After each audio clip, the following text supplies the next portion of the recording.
The experience of being a parent is deeply transformative and entails a plethora of duties, delights, and difficulties. It's crucial to understand that karma is neither intrinsically good nor bad, despite the fact that the concept of producing karma may sound enigmatic or magical. It's a neutral principle that just shows what happens when we do certain things. There are several ways that having children might generate karma, but what precisely is karma? Buddhism and Hinduism are two Eastern philosophies and faiths that have a strong foundation in the idea of karma. It is my conviction that the choices we make in this life and the ones that follow impact how we experience life in the future. Many people view karma as a moral rule of cause and effect, according to which all of our actions, good and bad, have consequences that eventually find their way back to us. It is abundantly evident from Dolores Cannon's teachings that many of the souls who choose to come into this period of deep awareness and ascension are reluctant to become parents. Their justification is based on the idea that having children may establish karmic bonds that link them to the planet and keep them trapped in the cycle of reincarnation on this planet. Their main goal is to complete their assignments and get back to where they truly belong. The fact that this knowledge usually exists at a subconscious level is remarkable. Even though some of these people may consciously desire to have children, they frequently struggle with confusing reproductive issues. Moreover, our souls may inadvertently undermine our attempts to conceive as a result of our past life experiences on various planes of existence. Dolores Cannon discovered a case in 2001 that clarified this complex interplay. Susan became the main character in an incredible adventure as she set out to solve the secrets of her infertility struggles. Investigating how previous lives affect the present, Dolores Cannon expected to find evidence of previous earthly incarnations that might clarify Susan's infertility issues when she started working with her. But when Susan's subconscious led her to a planet with two suns, a universe quite different from our own, the session took an unexpected turn. Imagine yourself perched on the edge of an alien planet, looking out over a bleak, reddish-colored environment that is devoid of any indications of life. Perched on a cliff, Susan looked down into a valley, where a huge dome stood out against the desolate landscape. The air on this planet was poisonous and unsuitable for human habitation. Susan was aware that people below the surface used subterranean shelters as a last resort to survive in this dangerous environment. This was not your average extraterrestrial life. Susan's consciousness resided in the body of a tall, slender, blonde man, an androgynous being without sex organs.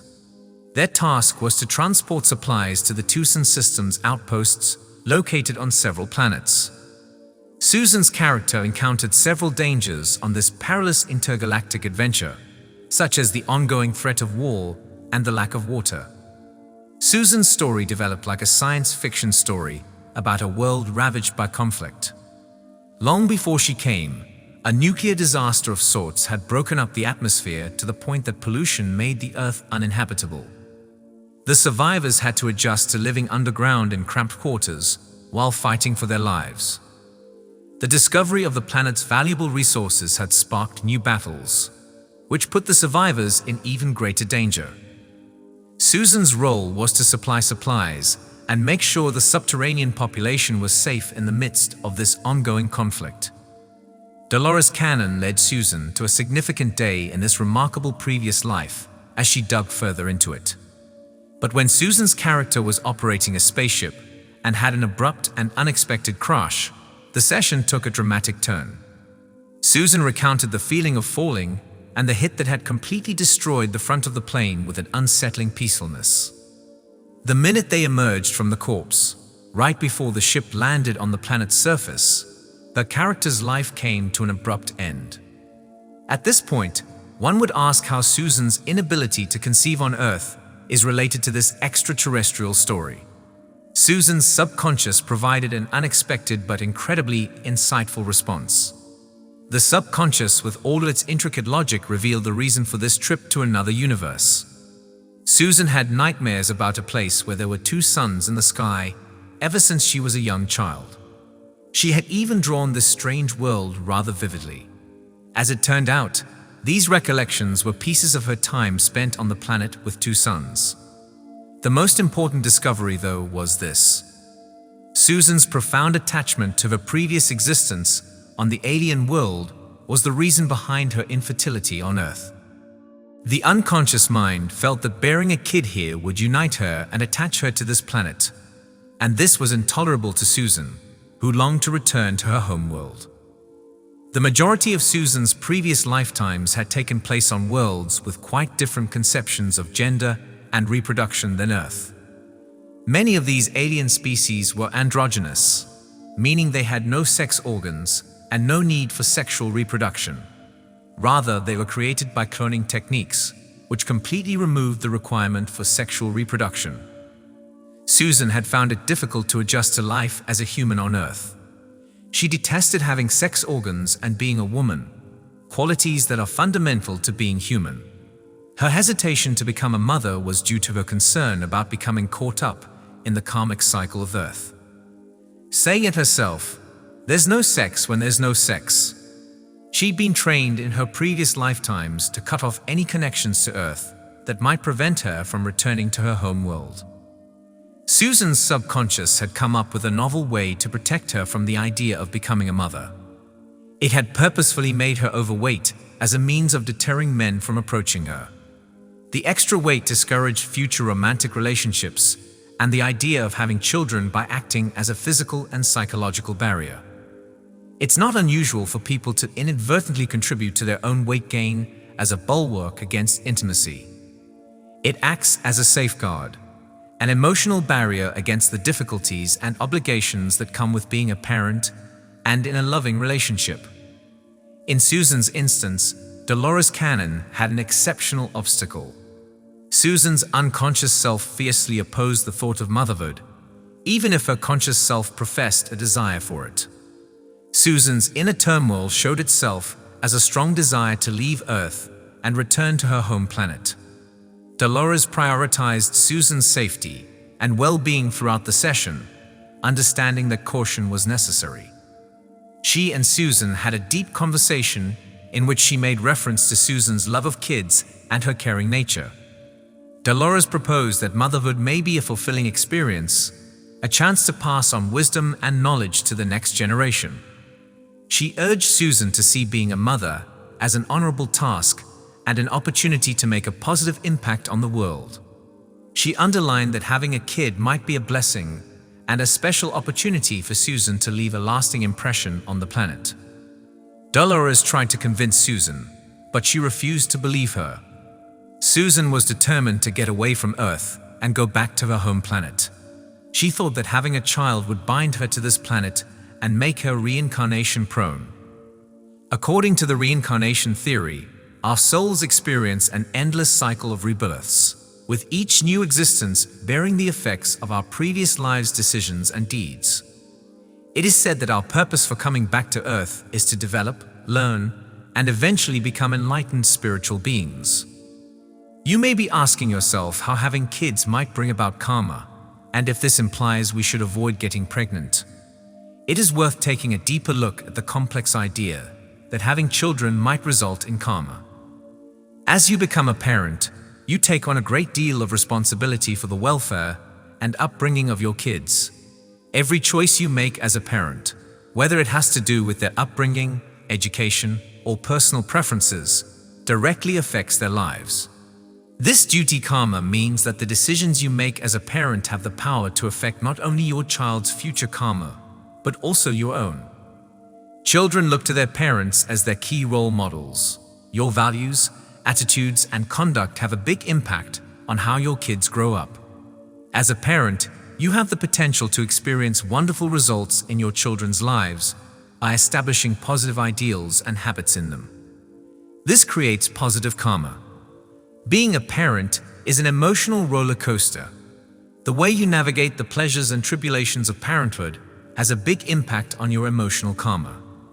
Giving your kids your undivided attention, love, and understanding will create good emotional karma for you and your family. On the other hand, acting indifferently or with rage might result in bad emotional karma. The decisions and deeds of your ancestors may also cast a shadow on your karma. The karma chain in your family is extended when you become a parent. This implies that generational karma is produced when the karma your ancestors and you, as a parent, create can affect not just your offspring, but also their offspring's offspring. Sometimes people decide to become parents as a part of their personal karmic path. This choice may have to do with clearing old karmic debts or drawing particular insights from parenting. In these situations, becoming a parent becomes a way to satisfy or balance one's karmic duties. It is important to understand that, in terms of karma, having children is neither intrinsically good nor harmful. What really matters are the motivations behind your actions, the decisions you make, and the results that ensue. The most important lesson to learn from this is that parenting comes with a lot of responsibility. The decisions you make as a parent have the power to affect your family's karma for generations to come. As a result, it's critical to approach motherhood mindfully and conscious of the potential effects of your actions on your kids' future karma. Susan could feel herself becoming caught up in this pattern. She longed for a way out, a way to escape Earth's hold and go back to her own home among the stars. Her fantasies of the planet with two suns were a living link to her history, a daily reminder of where she came from. Dolores Cannon served as a kind mentor in this difficult situation, attempting to help Susan overcome her subconscious resistance and fulfill her conscious ambitions. Her goal was to prevent Susan from making rash choices that she could regret later.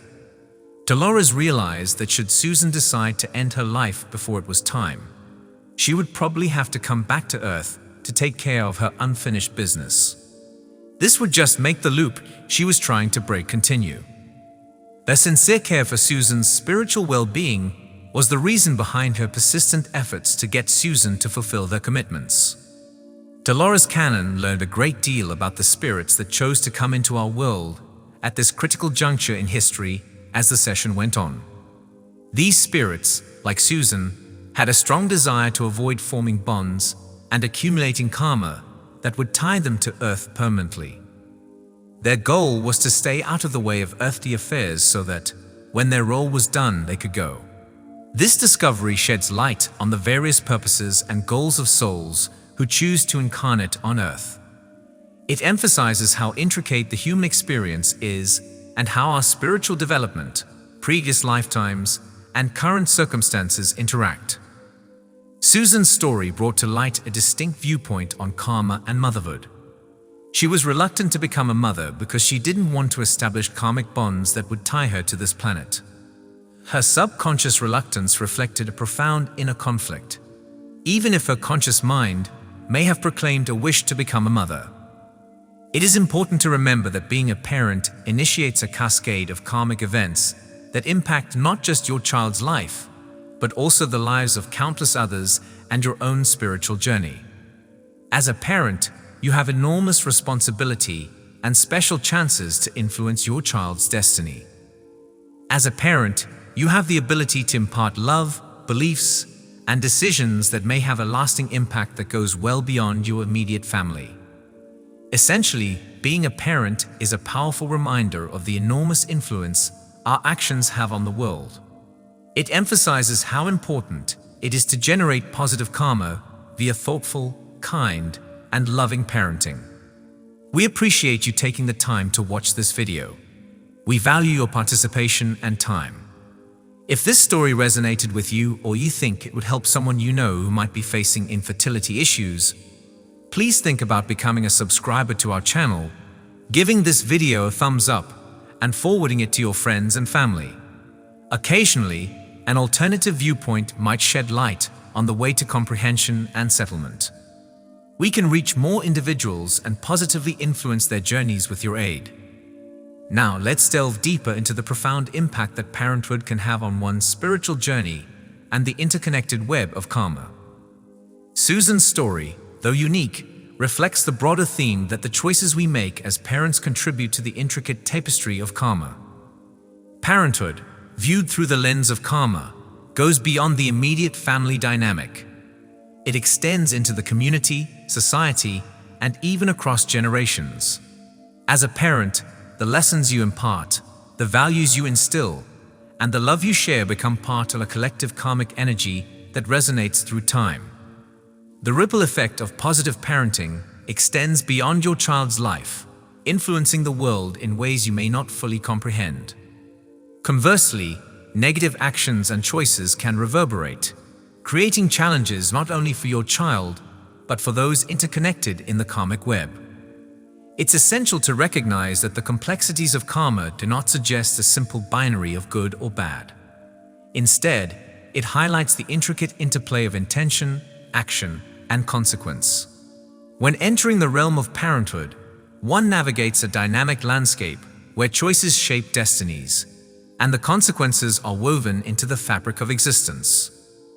The notion of generational karma emphasizes that the impact of parental choices transcends the immediate generation. As you bring a child into the world, you become a link in the chain of ancestral karma. The actions of your forebears and your own choices as a parent combine to create a narrative that continues to unfold through time. While some individuals may choose parenthood as part of their karmic journey, others may find themselves in the role unexpectedly. Regardless of the circumstances, the key lies in approaching parenthood with mindfulness and awareness. Understanding that the energy you invest in raising a child contributes to the collective karmic reservoir can inspire conscious and compassionate parenting. Dolores Cannon's work sheds light on the intricate dance between conscious desires and subconscious resistance. Susan's inner conflict serves as a poignant reminder that the choices we make as parents are often influenced by deep-seated beliefs and experiences that transcend the current lifetime.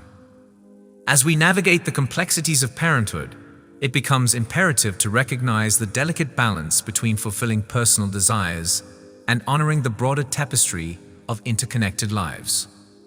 The act of bringing a new life into the world holds the potential to shape destinies and contribute to the ongoing evolution of the collective human experience.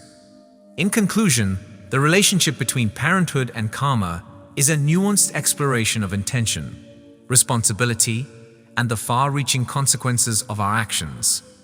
Each parent becomes a storyteller, weaving their narrative into the grand tapestry of existence. The journey of parenting is an opportunity to create positive karmic imprints, leaving an enduring legacy of love, wisdom, and compassion. Thank you for joining us on this exploration of parenthood and karma. If you resonate with this perspective or believe it could offer insights to others, we encourage you to share this video. Together, let's continue the conversation and contribute to a collective understanding of the profound connection between parenting and the intricate workings of karma.